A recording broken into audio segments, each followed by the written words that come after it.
Yang kedua, kiat untuk mempertahankan rumah tangga adalah anggota keluargamu, aset amal jariah dan kunci surgamu. Teman-teman fahami baik-baik, ibu-ibu di belakang sana, suami itu aset amal jariah. Cuma siapin makannya, siapin minumannya, siapin bajunya, mati masuk surga. Simple sekali.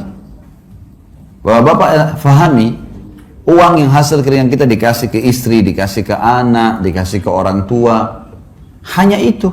Pada saat ada sesuatu yang rusak di rumah diperbaikin, mati masuk surga. Ini luar biasa ini sebenarnya. Orang-orang di sekitar kita ini sudah aset-aset amal jariah. Bapak-bapak misalnya kasih duit ke istrinya, ini beli makanan. Dibuatlah, beli tempe, beli sayur, beli segala buat makanan. Makanan itu teman-teman sekalian, kata Nabi SAW, "Ma wudi'a ta'amun illa wada'allahu fihi barakah." Tidak ada makanan yang sedang dihidangkan, diniatkan untuk orang lain, kecuali Allah akan letakkan berkah di situ. Berkah maksudnya, dari satu piring makanan, pasti akan ada yang menjadi darah daging manusia yang memakannya. Sekarang saya ceramah depan Bapak Ibu sekalian, orang tua saya panen pahala. Karena saya tumbuh dari ASI ibu saya tumbuh juga dari nafkah ayah saya. Karena tidak semua yang kita makan satu piring makanan jadi kotoran. Ada yang jadi energi, ada yang jadi bagian tubuh kita. Sekarang bapak-bapak kasih ke istrinya makan. Anaknya makan. Bukankah itu jadi amal jariah buat dia? Karena istri anaknya bisa bergerak. Ibu-ibu masak buat suaminya. Suaminya makan, anaknya makan. Dia tidak beli, tapi dia punya tenaga, masak. Lalu dimakan oleh suaminya. Bukankah itu jadi amal jariah buat dia? Amal jariah semua. Sampai pernah ada seorang sahabat dalam hadis riwayat Imam Muslim bertanya, "Ya Rasulullah, ayu islamin khair?" Perbuatan apa dalam Islam yang paling besar pahalanya setelah yang wajib-wajib? Kata Nabi SAW, "Tut'imut ta'am wa tusallimu ala man ta'rif wa man lam ta'rif." Engkau memberikan makan kepada siapa saja. Di sini masuk suami istri, anak, orang tua dan orang-orang lain, dan engkau memberikan salam kepada orang yang kau kenal dan kau tidak kenal.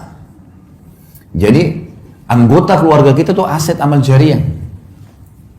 Bapak-bapak misalnya masalah duit, nafkah. Nanti kita akan bahas itu di poin selanjutnya tentang masalah hak dan kewajiban.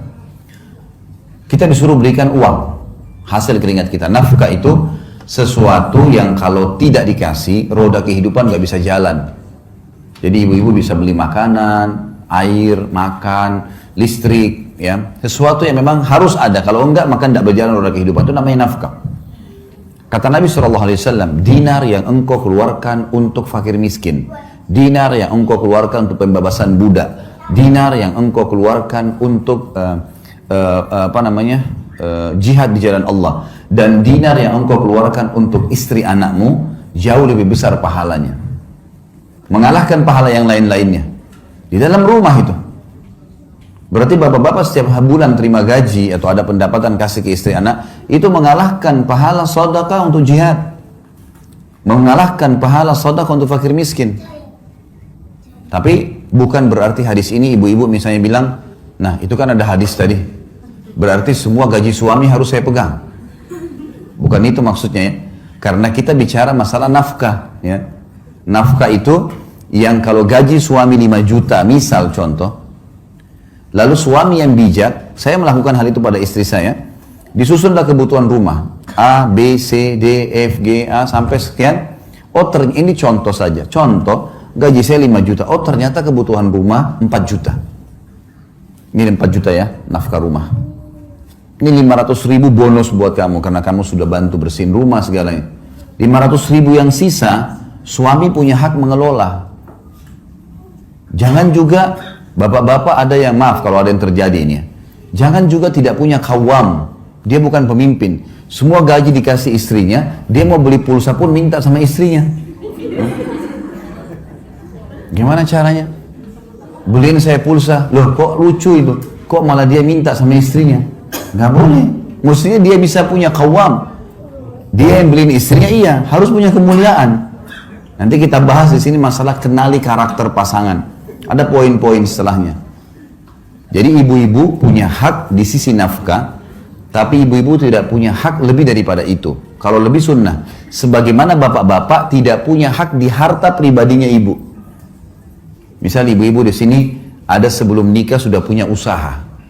Atau setelah nikah dapat warisan dari orang tuanya. Tidak bisa suaminya bilang, kamu kan sudah 10 tahun saya nafkahi. Ini dapat warisan 200 juta bagi 2 ya. Nggak boleh itu. Dia nggak punya hak 1 rupiah pun. Laki-laki, suami nggak punya hak dari harta istri pribadi. Istri punya hak nafkah saja. Lebih daripada itu sunnah, bukan kewajiban. Ini nanti kalau memahami secara benar, seperti batu bata yang kita letakkan di tembok bangunan, maka akan rapi kalau benar semuanya. Tapi yang jelas, sekarang kalau laki-laki mau menjadikan aset amal jariah, apapun hasil keringatnya diberikan kepada istri anaknya adalah sedekah yang paling besar. Wanita misalnya, ibu-ibu di belakang sana. Apa kata Nabi SAW? Kata kunci sederhana masuk surga. Wanita, istri manapun yang menjaga 5 waktu sholatnya.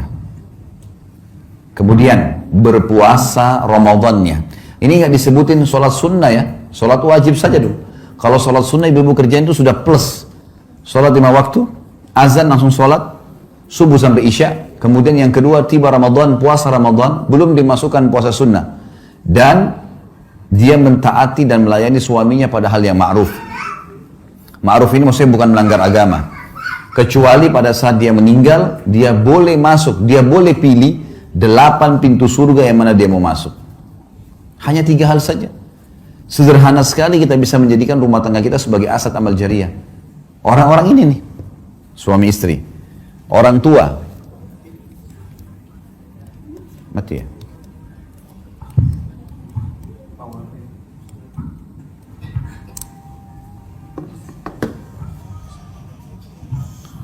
Orang tua kita misalnya, orang tua di rumah, tinggal kita berbakti dengan mereka, berikan mereka sesuatu yang terbaik, gitu kan?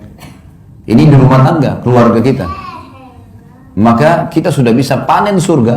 Ya, Allah menjadikan bakti dengan kedua orang tua setelah iman kepadanya. Anak-anak, lahir kita nggak bisa milih, sebagaimana orang tua nggak bisa kita milih. Saya nggak mau ibu ini, saya nggak mau ayah ini, nggak bisa. Kita lahir, ini ibumu, ini ayahmu, seburuk apapun mereka.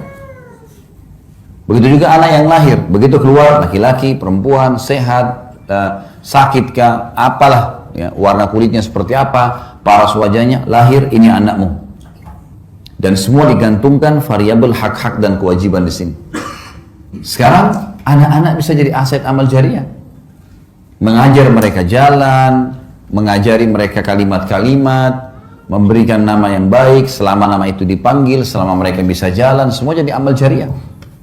Jadi ini kiat yang harus kita fahamin teman-teman sekalian.